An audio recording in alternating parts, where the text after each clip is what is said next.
You know, there are so many things they don't tell us when we were kids. Things we get to find out for ourselves when we step into the adult world.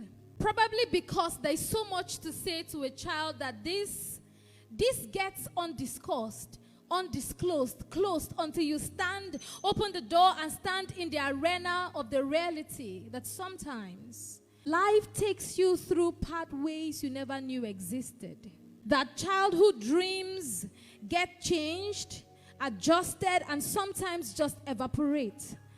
That telling your friends that you'd rather die than be any other thing apart from a medical doctor was a childhood privilege to be naive. You know better. You see better. I mean, you're living the life, a microbiologist, but a UI UX page designer. Neither microbiology nor UI UX made it to the theater of your dreams. But here you are. You know, I think that Bible heroes, our favorite Bible characters, also went through this. Look at David, thinking that he would someday be one of Israel's greatest shepherds, own 1,000 sheep. I mean, that was his dream, probably. That singing is just a hobby, something he does for the sheep, and from time to time, he goes places to sing for people, and it was just a passing skill. I bet that it never occurred to Israel's greatest king that the sheep wasn't the sheep. It was the sheep of God's pasture, God's own people. I bet that it never occurred to him that there will be books called the Psalms, songs and stories and prayers sang that will warm the hearts of others following him. And I think Joseph did not see it coming too. The 18th birthday without a father's hug.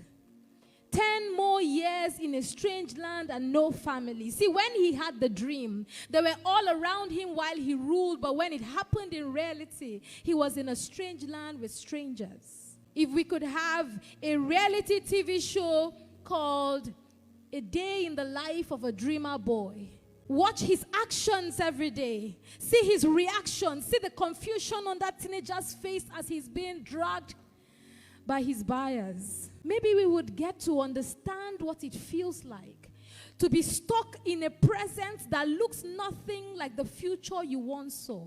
Or maybe you do. Maybe you know how it feels to be stuck in a present that looks nothing like the future you once saw. As a child, you joined the church in praying for the unmarried mature singles. As an adult, you're the unmarried mature single. You saw it all in your mind's eye. Your 5th anniversary, or fallopian tubes already tied because you are done. 3 times in the labor ward and 4 children crying around the table, needing attention, not allowing you hear a word. You're already tired, the fallopian tubes logged. Here you are, still cleaning menstrual blood, muting statuses of your friends that their husbands will just hug them, they are pregnant. You want to be happy for them. You want to pray for them. But every time you open your mouth to pray, the words that come out of your mouth is, "Dear God, another new bride is pregnant too." Perhaps the saddest part of NYSC is the week before passing out. The coppers who left home to feed home, planning to go back home to need feeding. Sitting in corners with long faces and heavy hearts. What next? Will I ever get married? Will the pregnancy test ever be positive? Am I fulfilling purpose? Questions. Questions plague your hearts because questions are the companions of a man charting an unclear cause. I just killed somebody. Pharaoh will come for my life. What do I do? Is this all there is to my life? Will I someday return to save my people? Questions. I'm rich, yes, but who will inherit all this, seeing that Sarah's womb is dead and I am an old man? Questions. See, the very man who went street to street announcing, "Behold the Lamb of God who takes away the sins of the world."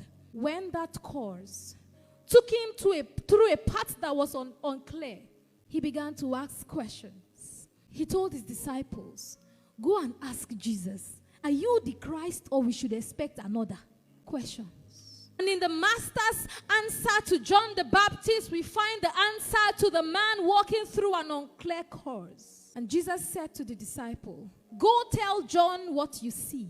So Jesus healed the sick, popped blind eyes opened deaf ears, and told him, go tell John. And in doing that, he pointed John back to the prophecy, the word in Isaiah. Because you see, the word is the anchor for the soul of the man going through an unclear course. Peace is in the word. Perspective is served by the word.